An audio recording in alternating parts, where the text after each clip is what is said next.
श्रीमन्महागणाधिपतये नमः।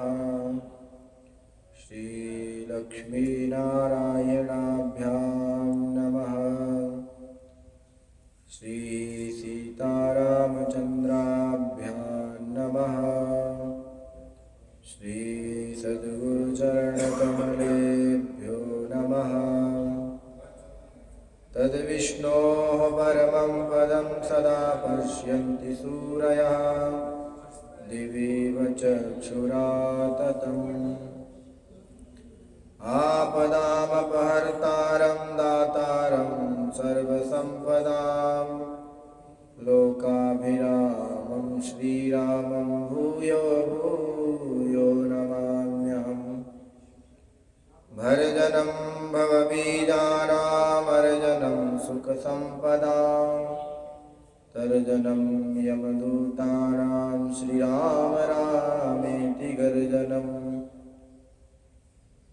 भक्तिं मुहुः प्रवहतां त्वयि मे प्रसङ्गो भूयादनन्तमहताममलाशयानां।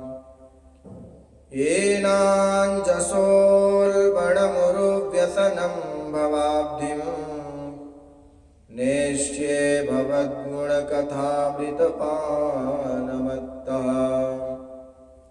प्रह्लाद नारद पराशर पुण्डरीक व्यासाम्बरीश शुक सौनक भीष्मदाल्भ्यां। रुक्माङ्गदार्जुन वसिष्ठ विभीषणादीन् पुण्यानिमान् परमभागवतान् नमामि। अखण्डमण्डलाकारं व्याप्तं येन चराचरं तत्पदं दर्शितं येन तस्मै श्रीगुरवे नमः। भगति भक्त भगवन्त गुरु चतुर्नाम बपुएक। इनके पद वंदन किए नाशत विघ्न अनेक। बोले सियावर रामचंद्र भगवान की जय। श्री कृष्णचंद्र भगवान की जय। श्री सद्गुरुदेव भगवान की जय। सर्वप्रथम अखिल कोटि ब्रह्मांड नायक जगत नियंता जगदाधार हम सभी के हृदयस्थ कण कण में विराजमान उस परम पिता परमात्मा के श्री चरणों में हम सभी प्रणाम करते हैं। सद्गुरुदेव भगवान को नमन करते हुए यहाँ उपस्थित गुरु जी के चरणों में कोटिशाह प्रणाम। समक्ष विराजमान आप सभी के हृदयस्थ उस परम पिता परमात्मा को प्रणाम और आप सभी का बहुत बहुत धन्यवाद। आइए हम सभी श्रीमद् भागवत महापुराण के इस सत्र में प्रवेश करेंगे। उससे पूर्व भगवान नाम संकीर्तन करते हुए अपने मन और वाणी को पवित्र करेंगे, भगवान से जोड़ेंगे। संकीर्तन का बहुत ही महत्व बताया गया है। हम सभी संकीर्तन करते हुए भगवान को ध्यान में रखते हुए उनका धन्यवाद ज्ञापन करेंगे।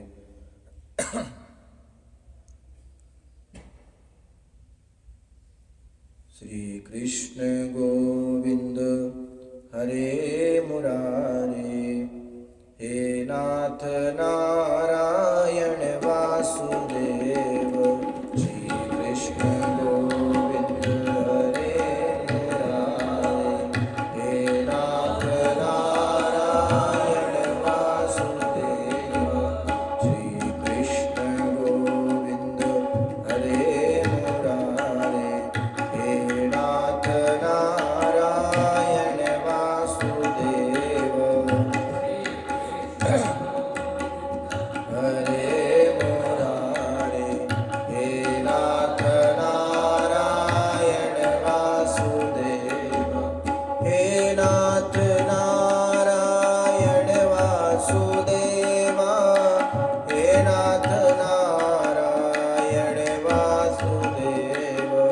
हे नाथ नारायण वासुदेवा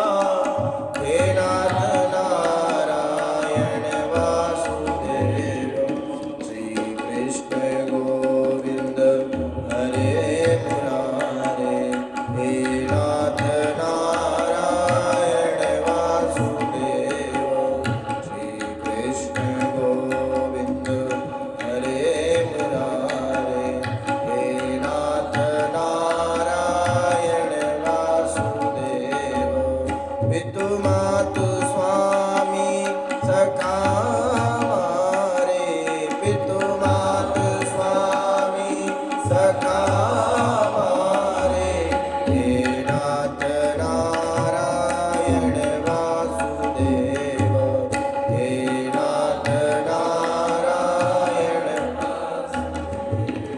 श्री कृष्ण गोविंद हरे मुरारे, हे नाथ नारायण वासुदेव, हे नाथ नारायण वासुदेव, हे नाथ नारायण वासुदेव। हरे कृष्णचंद्र भगवान की जय। जन्माद्यस्य यतोऽन्वयादितरतश्चार्थेष्वभिज्ञस्वराट्, तेने ब्रह्महृदाय आदिकवये मुह्यन्ति यत्सूरयः। तेजो वारिमृदां यथा विनिमयो यत्र त्रिसर्गो मृषा, नाम्ना स्वेन सदा निरस्तकुहकं सत्यं परं धीमहि, सत्यं परं धीमहि। हम सभी श्रीमद् भागवत महापुराण के महात्म्य पर चर्चा किए। कौन कौन सी स्थिति में कहाँ पर बैठ करके कैसा स्थान होना चाहिए, वह भी चर्चा हम सभी ने की। अब यह जो महात्म्य था वह तो पद्म पुराण से लिया गया था। श्रीमद् भागवत महापुराण का प्रारंभ जब प्रथम स्कंद का प्रारंभ होता है तो प्रथम अध्याय के प्रथम श्लोक में श्री वेदव्यास जी महाराज ने उस परम सत्य स्वरूप परमात्मा का ध्यान किया जो अविनाशी परम सत्य है। भगवान वेदव्यास जी कहते हैं सत्यम परम धीमहि, हम उस सत्य का ध्यान करते हैं जो अविनाशी है, परम तत्व है।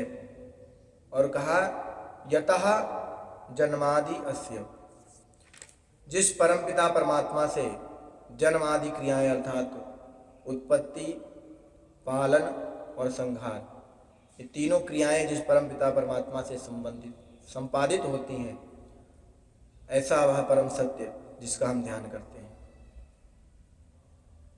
यतो वा इमानि भूतानि जायन्ते येन जातानि वर्धन्ते, जहाँ से ये जीव, ये प्राणी मात्र उत्पन्न होते हैं और फिर उत्पन्न होकर के येन जातानि जीवन्ति, जिसके द्वारा ये जो उत्पन्न हुए जो भूत हैं, जो प्राणी हैं, जो जीव हैं, जिसके द्वारा जीवन वह जीवनी शक्ति पाते हैं, वह परम सत्य स्वरूप परमात्मा जिसका हम ध्यान करते हैं।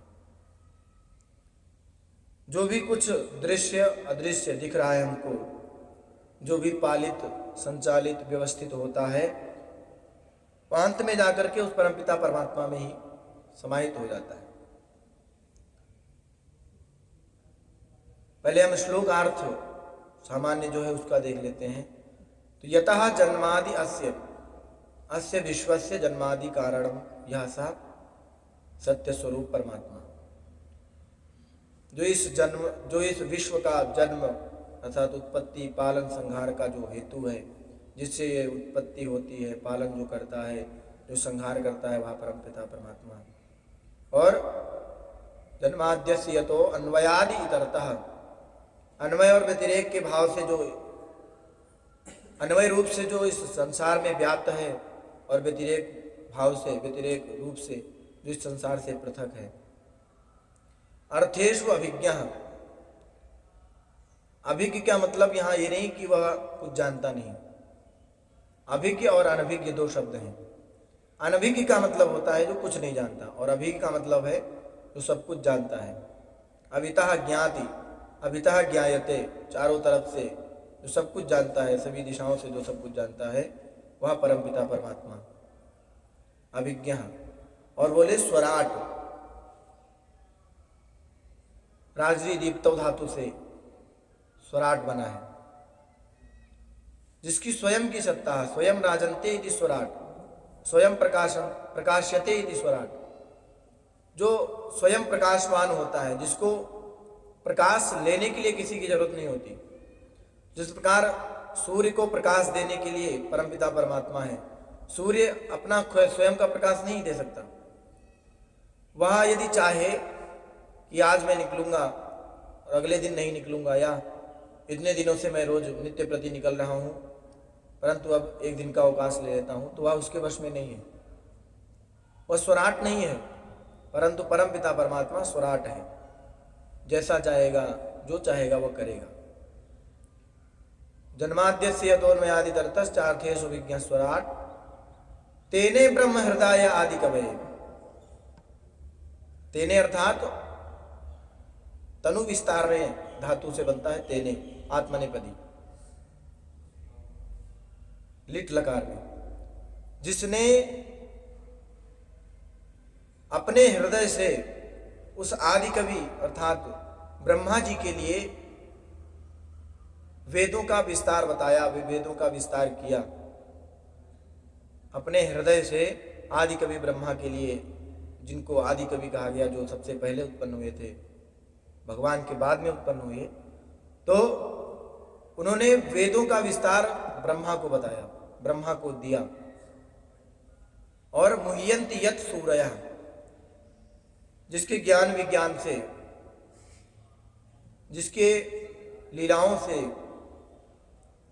जितने भी सूरी लोग हैं, जितने भी विद्वान लोग हैं, वो मोह में पड़ जाते हैं। चाहे नारद हो, यहाँ तक कि व्यास जी भी परेशान हो गए। सब कुछ लिख डाला, परंतु जब तक भगवान की लीलाओं का वर्णन नहीं किया तब तक उनका जो मानसिक स्थिति थी वह खराब ही नहीं। तो मुह्यन्ति यत् सूरयः, जो विद्वान पुरुष हैं, जिसको लेकर के मोहित रहते हैं, परेशान रहते हैं, कभी कुछ नहीं जान पाते। जो ये सोचता है कि मैंने परमात्मा को जान लिया, वो कुछ नहीं जानता है। और जिसने यह सोचा ही नहीं कि मैं परमात्मा को जानता हूं, वही परमात्मा को जानता है, केनोपनिषद में बताया गया। तो ये जो परमपिता परमात्मा है, इसकी लीलाओं से, इसके चिंतन से, इसके ज्ञान विज्ञान से सब लोग मोहित रहते हैं। मुह्यन्ति यत् सूरयः। और तेजो वारि मृदाम यथा विनिमयो यत्र त्रिसर्गो अमृषा। जिस प्रकार कभी हमें ज्यादा धूप में जल का भान होने लगता है, दूर से हम देखते हैं, जब अब हम लोग सुनते हैं कि जो मृग होता है, जो हिरण होता है, वो रेगिस्तान में कहीं फंस जाता है, तो वो धूप में देखता है कि वहाँ पर दिख रही है, वहाँ पर हमें लग रहा है कि वो जल की बूंदें आ रही हैं, उसको लगता है, परंतु वहाँ पर जाता है, कुछ नहीं होता। फिर उसको वहाँ से थोड़ी दूर पर और दिखने लगता है, तो वह जो तेज जो सूर्य का आ रहा है, उसमें जल का, तेजो वार मृदाम यथा विनिमयो, यह विनिमय हो जाता है, परेशान हो जाते हैं। इसी प्रकार यत्र त्रिसर्गो मृषा, यह जो त्रिसर्ग अर्थात सतरजतम त्रिगुणात्मिका जो सृष्टि है, जो जगत है, यह है तो अमृषा, यह है तो मृषा, परंतु हमको अमृषा प्रतीत होता है। मृषा अर्थात यह मिथ्या है, परंतु अमृषा अर्थात हमको सत्यवत प्रतीत होता है। जिसकी माया से ऐसे बोले, ऐसे परमपिता परमात्मा, तेजो वारि मृदाम यथा विनिमयो यत्र त्रिसर्गो मृषा धामना स्वेन सदा निरस्तकुहकम सत्यम परम धीमहि। जिन्होंने अपने धाम से, अपने प्रकाश से, अपने उस तेज से जो इस घोर अंधकार रूपी जो माया है उसको हटा सकते हैं, ऐसे सत्य स्वरूप परमात्मा को प्रणाम है। महापुरुषों ने इस श्लोक पर रुक करके बहुत सारी चर्चाएं की। अब जब हम साप्ताहिक कथाएं करते हैं, हम देखते हैं जो इसका केवल जन्माद्यस्य यतः है, इसी को लेकर के महापुरुष बहुत सारी चर्चाएं करते हैं। या जो जन्माद्यस्य यतः जो सूत्र है, वह ब्रह्म सूत्र का दूसरा है, जन्माद्यस्य यतः। कहीं कहीं तो विद्वानों ने यह भी शंकाएं की कि भगवान ने तो कहा है, भगवान के लिए उपनिषदों में कहा गया है, जो निर्विकल्प है, जो निरंजन है, अग्राह्य है, जिनके लिए कहा गया नान्तः प्रज्ञं न बहिष्प्रज्ञं नोभयतः प्रज्ञं न प्रज्ञानघनं न प्रज्ञं न प्रज्ञं अदृष्टमव्यवहार्यमग्राह्यमलक्षणमचिन्त्यमभ्युपदेशमेकात्मप्रत्ययसारं प्रपंचोपशमं शांतं शिवमद्वैतं चतुर्थं मन्यन्ते सात्मा सविज्ञेय। मांडुक्य उपनिषद में कहा गया, न उसका अंत है न उसका आदि है, ना तो वो जानने वाला है ना तो जनाने वाला है। फिर उसके लिए यह कैसे कह दिया गया कि जो देखा नहीं जा सकता, जिसके कोई लक्षण नहीं होता, फिर जन्माद्यस्य यतः क्यों कह दिया? तो वहां पर एक ही निदान अन्य महापुरुषों ने किया कि यह जो श्रुतियां कह रही हैं, जो उपनिषद कह रहे हैं, वो बिल्कुल यथार्थ सत्य है। भगवान के अंदर दोनों भाव हैं, वो करता है परंतु फिर भी अकर्ता है, करते हुए भी सबसे अलग है। इसीलिए तो कहा गया अन्वयाद इतरता, अन्वय रूप से इस संसार में व्याप्त हैं, हम सभी को दिखता है संसार में व्याप्त हैं, परंतु इस संसार से वह अलग भी है, वह पूर्ण है, वह इतर है। कोई भी चीज जो संसार में बनी है, हम देखते हैं, उससे यदि हम कोई चीज ले लेते हैं, जैसे हमारा आप देख लीजिए, लौकिक उदाहरण देख लीजिए, फोन का डाटा देखते हैं, हमें भले ही 2 GB 4 GB 5 GB मिलता है, परंतु जब हम उसका उपयोग करते रहते हैं वो तो समाप्त होता जाता है। कोई भी चीज ले लीजिए, परंतु परमपिता परमात्मा कैसा है?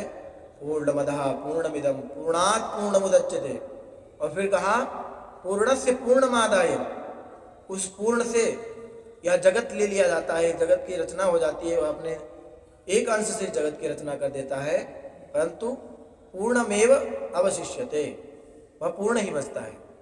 इसीलिए वह पूर्ण है, वह कुछ भी कर सकता है। कर्तुम अकर्तुम अन्यथा कर्तुम सक्ता समर्था स ईश्वर। हम देखते हैं, मैं तो बद्रीनाथ नहीं गया हूं कभी, परंतु सुना तो ही है, बद्रीनाथ में बहुत ठंड पड़ती है, और वहां पर ऐसे भी कुंड हैं गुरुदेव जो गर्म रहते हैं हर समय। तो एक तो हमारे बस में ये नहीं है कि हम आग को बर्फ कर दें, या जहां पर बर्फ पड़ रही है वहां पर आग जला दें। आग जलाते भी हैं तो कितनी देर जलेगी? जब तक हम उसको ईंधन देते रहेंगे, उसमें पेट्रोल डालते रहेंगे, इत्यादि अन्य कोई ईंधन डालते रहेंगे, वो फिर बुझ जाएगी। परंतु जहां पर इतनी बर्फ पड़ रही है बद्रीनाथ में, वहां भी ऐसे कुंड बनाए।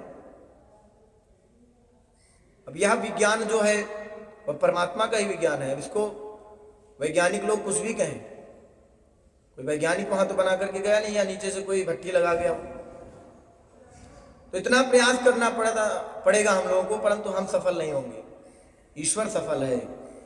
कर्तुम अकर्तुम अन्यथा कर्तुम, जो हम कर सकते हैं उससे ऊपर भी प्रभु कर सकते हैं, जो हम नहीं कर सकते हैं वह भी ईश्वर कर सकते हैं, जो हमारे दिमाग में नहीं आता, जो हमारे मस्तिष्क में नहीं आता, वह भी अन्यथा कर्तुम, वह ईश्वर कर सकते हैं। जो इसमें शक्त है, जो समर्थ है, वही ईश्वर है। तो उसके लिए शंकाएं करना कोई हम लोगों के लिए तो मूर्खतापूर्ण बातें हैं। सतु बाल बुद्धि, जिसने भगवान के ऊपर उंगली उठाई, जिसने भगवान के ऊपर कटाक्ष किया, तो वह तो मूढ़ बुद्धि है। जहां जहां हम देखते हैं अनादिर अनादि गोविंद सर्व कारण कारण, वह अनादि भी है, वह आदि भी है, वह गोविंद सभी कारणों का भी कारण है, ऐसा ईश्वर है। तो जन्माद्यस्य यतः ब्रह्म सूत्र से लिया गया। ब्रह्म सूत्र को वेदांत दर्शन का आधारभूत माना जाता है। इसके रचयिता वेदव्यास जी हैं। इसको कहीं पर वेदांत सूत्र या मीमांसा सूत्र इत्यादि सूत्र भी कहते हैं। ब्रह्म सूत्र से ही वेदव्यास जी ने इस श्रीमद् भागवत कथा का प्रारंभ किया, इसका वर्णन करना प्रारंभ किया।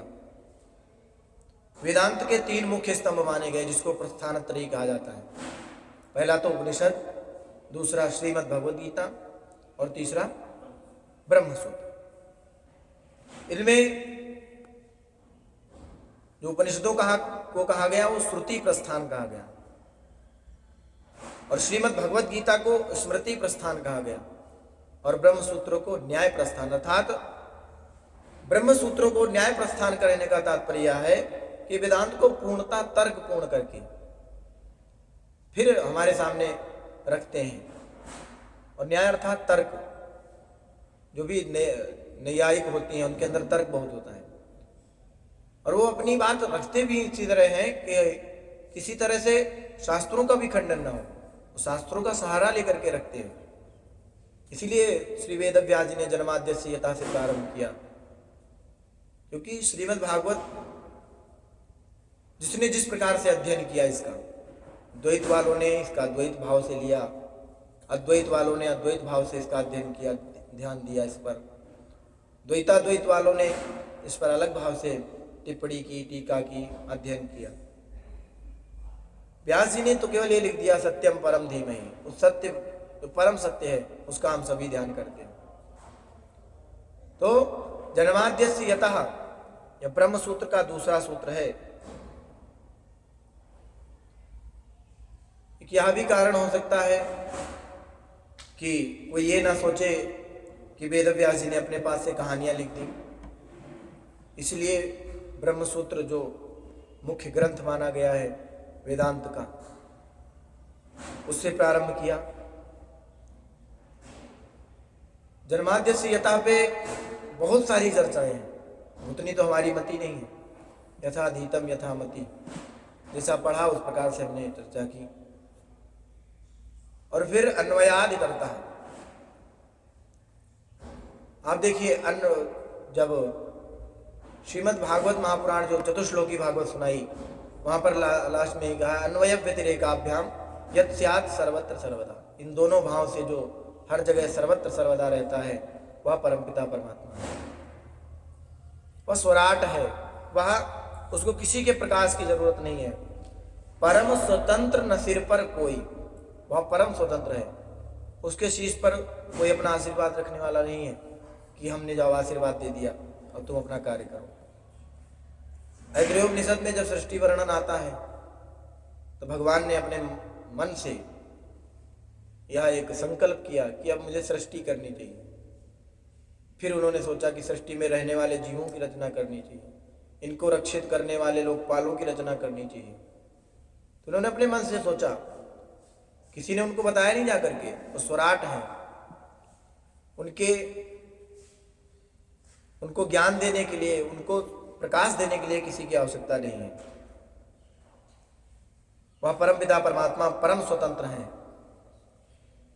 और तेरे ब्रह्म हृदय आदि कवये मुह्यन्ति यत् सूर्यः, इसके संबंध में कहा गया सूर्यः मुह्यन्ति, बड़े बड़े ज्ञानी लोग भी मोह में पड़ जाते हैं।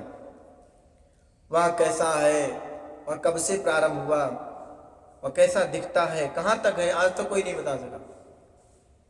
श्रुतियां कह करके थक गई, अंत में जाकर के कह दिया न इति न इति, जितना जाना मैंने उतना तक तो है ही, परंतु इससे आगे भी है, अब हम लोग वहां तक नहीं पहुंच सकते। श्रुतियों ने जब ऐसा कह दिया, हमारे उपनिषदों ने ऐसा कह दिया, कैसा है, बोले अदृष्ट है, उसको किसी ने देखा नहीं, अग्राह्य है, किसी की क्षमता नहीं है जो उसको पकड़ ले। अब कुछ लोग इस पे भी तर्क कर देते हैं कि जब किसी की ऐसी क्षमता नहीं है कि उसको पकड़ ले, फिर भगवान ने ऐसी लीलाएं क्यों की, यशोदा जी ने उनको रस्सी से बांधा, गोपियों ने अपने प्रेम जाल में फंसाया, तो ये सब तर्क व्यर्थ है, क्योंकि वहां पर भगवान लीला कर रहे हैं, वहां केवल दिखा रहे हैं, एक मर्यादा प्रस्तुत करते हैं कि हमें कैसे जीवन में रहना है। यदि माता हमारी है तो उसके साथ हम कैसा व्यवहार करें, यदि हमारा भाई है तो उसके साथ हम कैसा व्यवहार करें, यह मर्यादा प्रस्तुत करने के लिए भगवान, इसीलिए भगवान को लीला अवतार कहा गया। तो वह कैसा है उसको कोई न पकड़ सकता है, न व्यवहार है, उसको कोई व्यवहार में भी नहीं ला सकता। अलग क्षणम, कोई उसका चिन्ह नहीं है कि इस तरह ही होगा। जब ओमकार का वर्णन मांडूक्य उपनिषद में करते हैं तो उन्होंने लास्ट में कह दिया कि यहां तक मैंने वर्णन किया उपनिषदों में, जो उन्होंने व्याख्या की परंतु इससे ऊपर क्या है और इसके अंदर क्या है जो उपनिषदों में कहा गया वो हमने बताया, परंतु हम अपनी मति से कुछ नहीं लिख रहे हैं। जो हमारे समझ में आया 4 पाद हमने विभक्त किए इसके, परंतु इससे भी अलग है वो। लास्ट में उन्होंने एक दिया अंतिम में।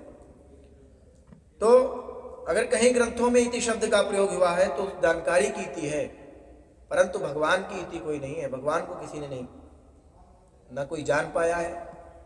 कोई जिसने जाना है, जाना तो तुम्हें वही जाए।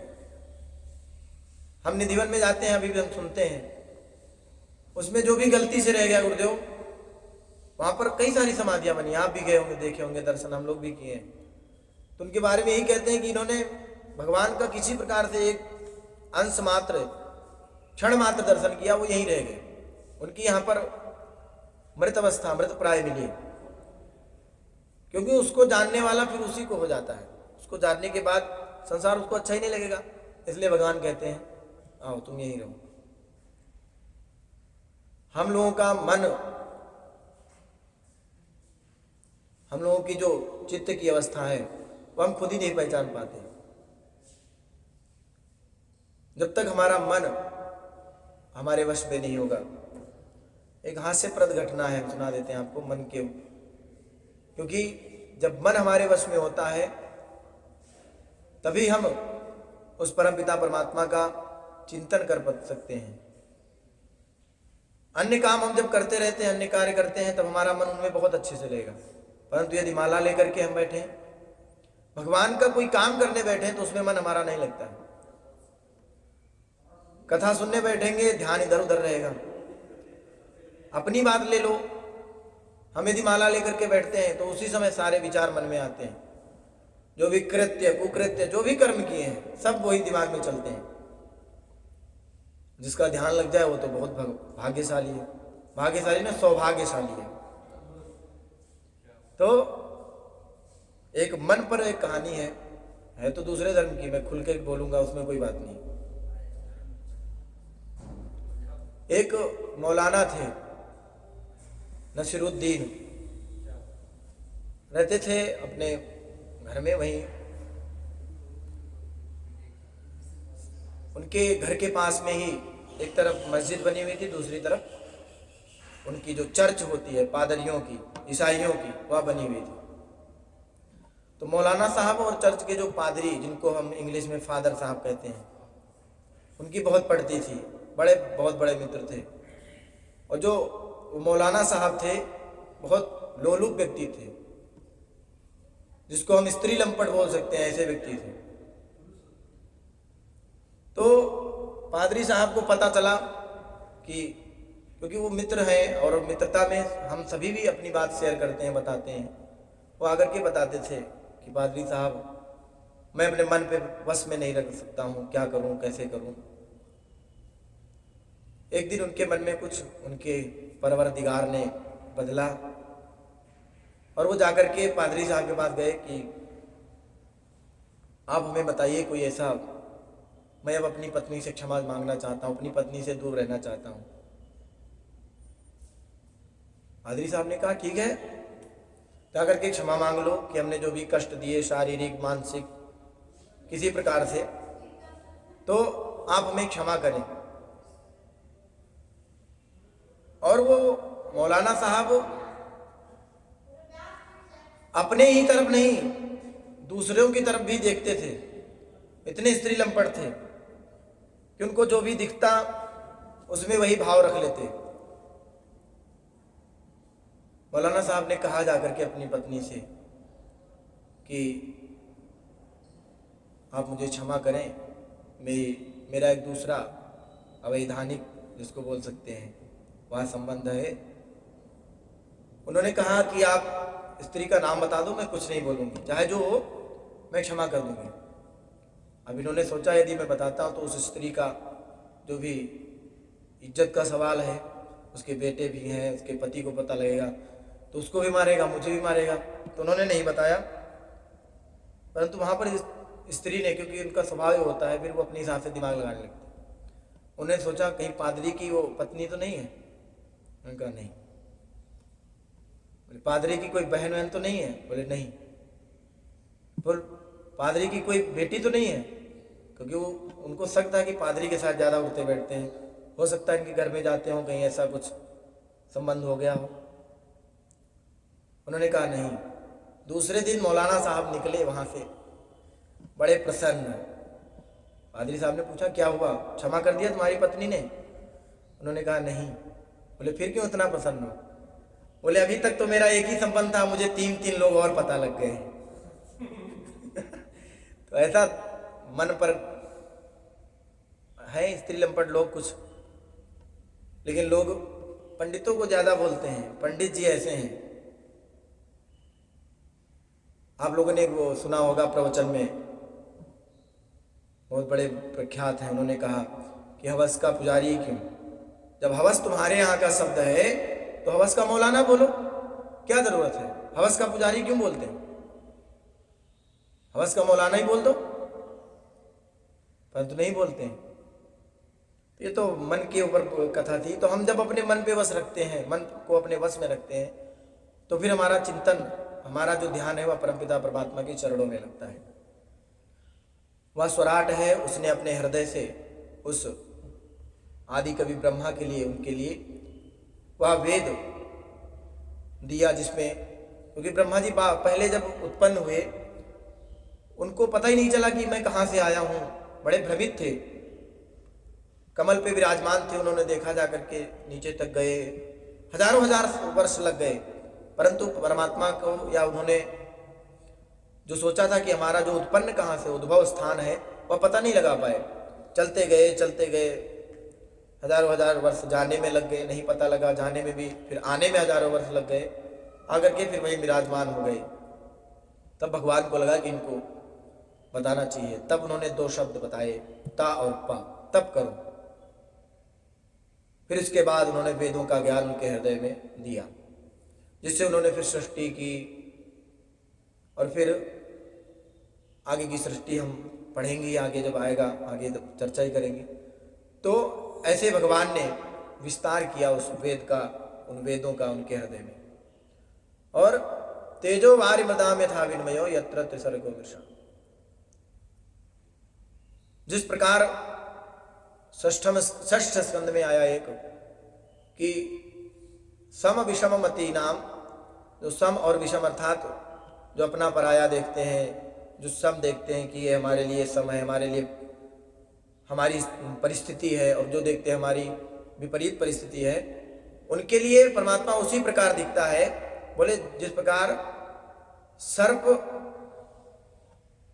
जिस प्रकार कोई रस्सी पड़ी होती है, हमने देखा उसको, अब हमने देखा तो उसको रस्सी समझा, दूसरे ने देखा तो उसको सांप दिखा। ऐसे ही जो लोग होते हैं वो परमपिता परमात्मा को कैसे देखते हैं? बोले कोई उसको करता देखता है, कोई अकर्ता देखता है, कोई भोक्ता देखता है, कोई अभोक्ता देखता है, परंतु वह परमपिता परमात्मा एक ही है। वह परमपिता परमात्मा सभी का स्वामी है। वह परमपिता परमात्मा सभी यज्ञों का रक्षा कर है, सभी यज्ञों का रक्षा करने वाला है, सभी सृष्टि का पालन करने वाला है। भगवान ने स्वयं कहा गीता में, अहमि सर्व यज्ञानां भोक्ता च प्रभुरेव च, मैं सभी यज्ञों का, सभी कर्मों का भोक्ता भी हूं और स्वामी भी हूं, प्रभुरेव च। तो वह परमपिता परमात्मा जिसकी माया से, इसके लिए कहा गया भूतैर्महद्भिर्ययिमा पुरो विभुर निर्मायशेते यदमूषु पूरुषः भुङ्क्ते गुणान् षोडश षोडशात्मकः सोऽलङ्कृषीष्ट भगवान् वचांसि मे। भूतैर्महद्भिर्ययिमा पुरो विभुर, जो भगवान जिन्होंने इन पंच महाभूतों के द्वारा, या जो 25 तत्वों को, 24 तत्वों को, जिसके लिए उद्धव जी ने प्रश्न किया था जब वहां पर, तो कई प्रकार के तत्व उन्होंने खुद बताए, परंतु श्रेष्ठ वही है जो 24 और 25 तत्वों को मानते हैं। तो इनके द्वारा जो परमपिता परमात्मा ने सबसे पहले व्यापक रूप से निर्माण करके इस सृष्टि का, और फिर यहीं पर शयन करते हैं, अर्थात इसी सृष्टि में रह करके, इसी जगत में रह करके उसका पालन करते हैं। निर्माय शेते यत अमूष पुरुषः, ऐसे जो परमपिता परमात्मा है, बोले भुंगते गुणान,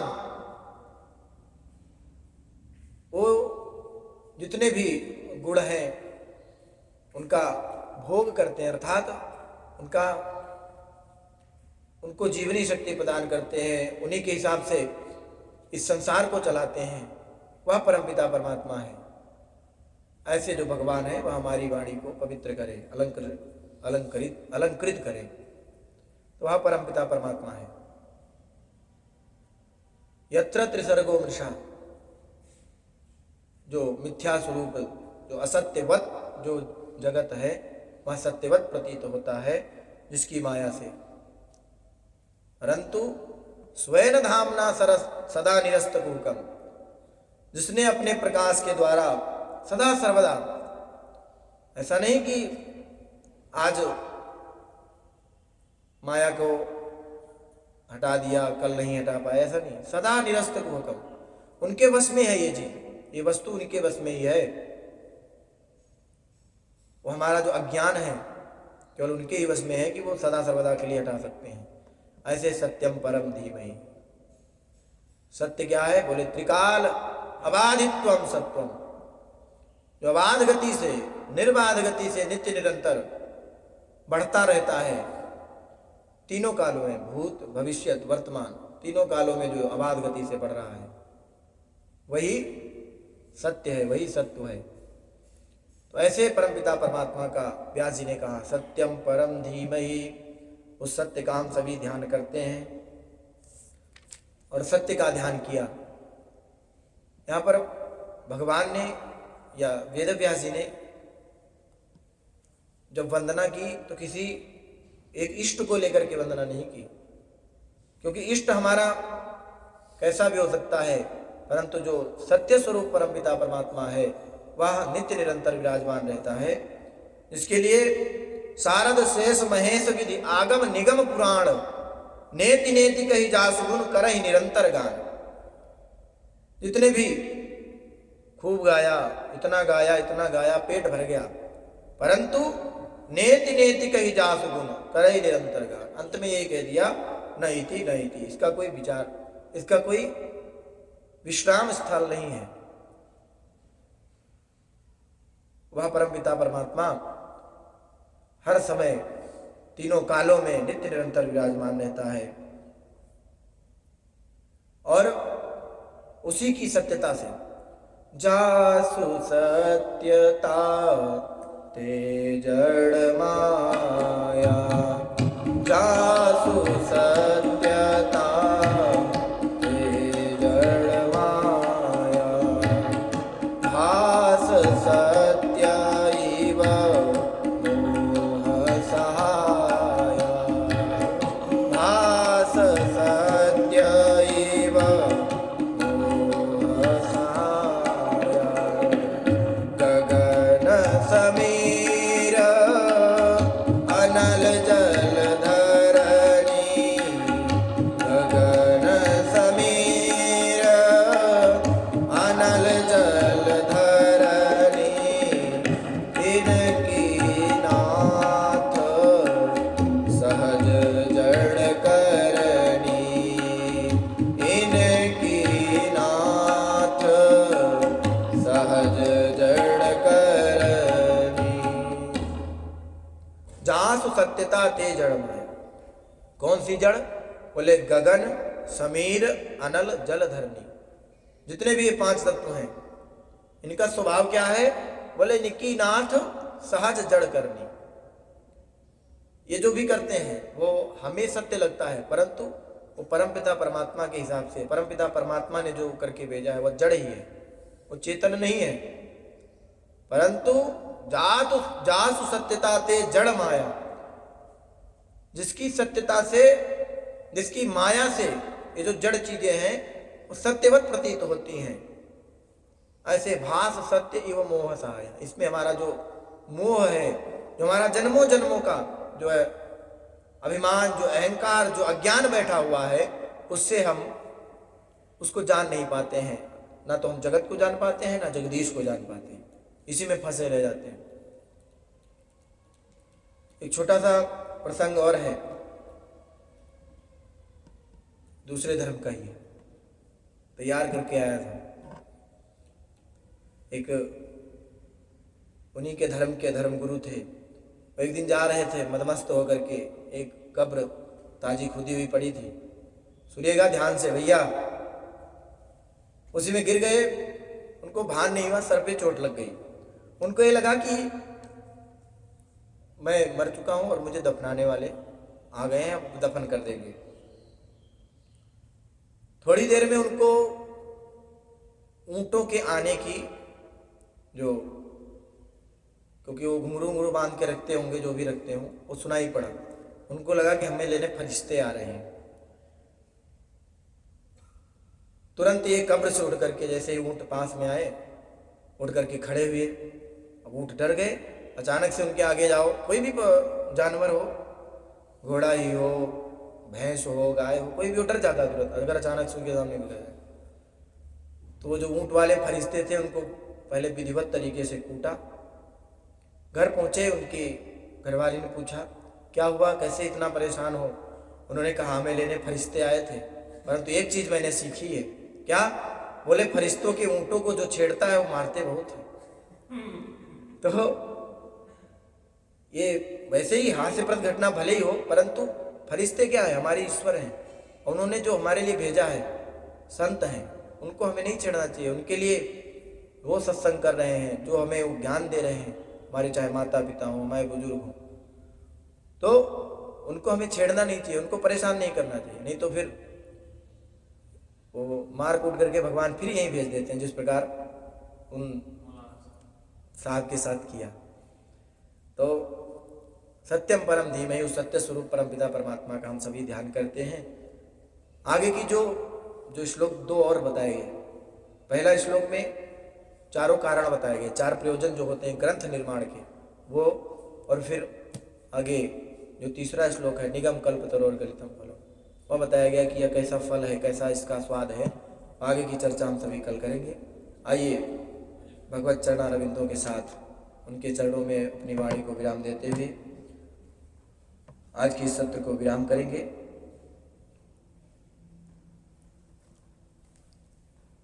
श्यामा तेरे चरणों की, राधे तेरे चरणों की, गर धूल जो मिल जाए, श्यामा तेरे चरणों की, राधे तेरे चरणों की, गर धूल जो मिल जाए, सच कहता हूँ राधे, सच कहता हूँ राधे, तकदीर बदल जाए, राधे तेरे चरणों की,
जय। श्रीमद्भागवत महापुराण की जय। राधा रानी सरकार की जय। श्री सद्गुरुदेव भगवान की जय। सीतारामचंद्र भगवान की जय। जय जय श्री राधे